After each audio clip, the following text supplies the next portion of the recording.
Buenos días, hermanos, Dios les bendiga. Estamos a día 30 del mes de julio del año 2024 y continuamos con la lectura bíblica en el libro de Levítico, capítulo 17, versículo 1 en adelante, el santuario único. Habló Jehová a Moisés diciendo: habla a Aarón y a sus hijos y a todos los hijos de Israel, y diles: esto es lo que ha hablado Jehová. Cualquier varón de la casa de Israel que degollare buey o cordero o cabra en el campamento o fuera de él, y no lo trajera a la puerta del tabernáculo de reunión para ofrecer ofrenda a Jehová delante del tabernáculo de Jehová, será culpado de sangre el tal varón. Sangre derramó, será cortado el tal varón de entre su pueblo, a fin de que traigan los hijos de Israel sus sacrificios, los que sacrifican en medio del campo, para que los traigan a Jehová a la puerta del tabernáculo de reunión al sacerdote, y sacrifiquen ellos sacrificios de paz a Jehová.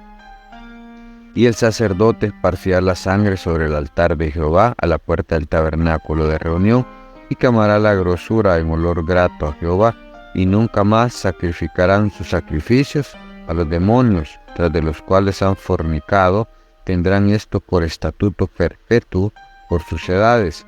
Les dirás también: cualquier varón de la casa de Israel o de los extranjeros que moran entre vosotros, que ofrecieron holocausto o sacrificio, y no lo trajeren a la puerta del tabernáculo de reunión para hacerlo a Jehová, el tal varón será igualmente cortado de su pueblo.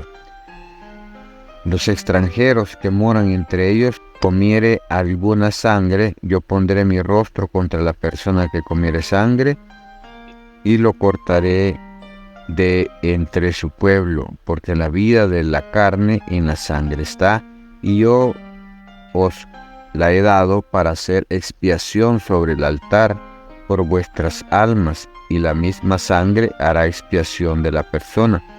Por tanto, he dicho a los hijos de Israel: ninguna persona de vosotros comerá sangre, ni el extranjero que mora entre vosotros comerá sangre, y cualquier varón de los hijos de Israel o de los extranjeros que moran entre ellos, que cazare animal o ave que sea de comer, derramará su sangre y la cubrirá con tierra. Aunque la vida de toda carne es su sangre, por tanto, he dicho a los hijos de Israel: no comeréis la sangre de ninguna carne, porque la vida de la carne es de su sangre. Cualquiera que la comiere será cortado.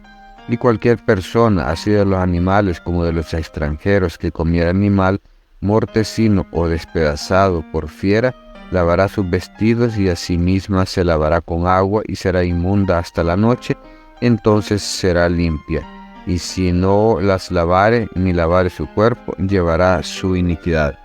Hermanos, Dios ordena que todo sacrificio, todo derramamiento de sangre sea presentado ante Él como ofrenda. Eso incluye a no solo un tipo de animal, sino que todos los animales, que buey, cordero o cabra, que los sacrificaren fuera del campamento, me imagino que lo habla para comer, pues también hay que sacrificarlo y que la sangre sea rociada dentro del tabernáculo de reunión. Y habla también sobre el que no lo haga, será cortado de su pueblo. Cortado significa que será muerto. Esa era la forma de hacerlo al que no cumplía con la ley.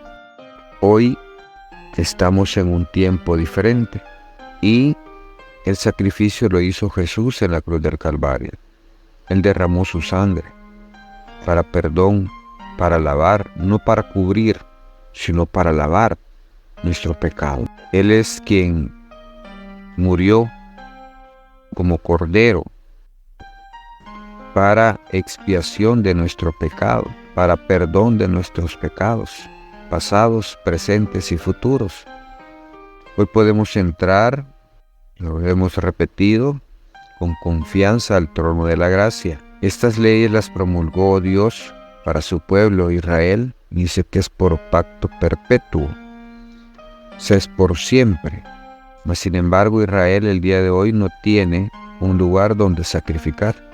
Cuando Israel recupere su territorio para construir el templo, entonces se reanudará el sacrificio. Sin embargo, para nosotros que estamos bajo la gracia, no es necesario sacrificar ningún animal ni derramar sangre.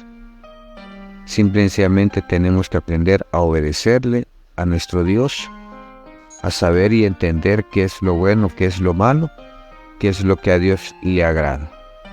Hagamos bien las cosas, hagamos bien nuestra adoración, que no solo es alabanza, sino nuestro comportamiento, nuestro andar, nuestro caminar, nuestro hablar, también es alabanza para el Señor.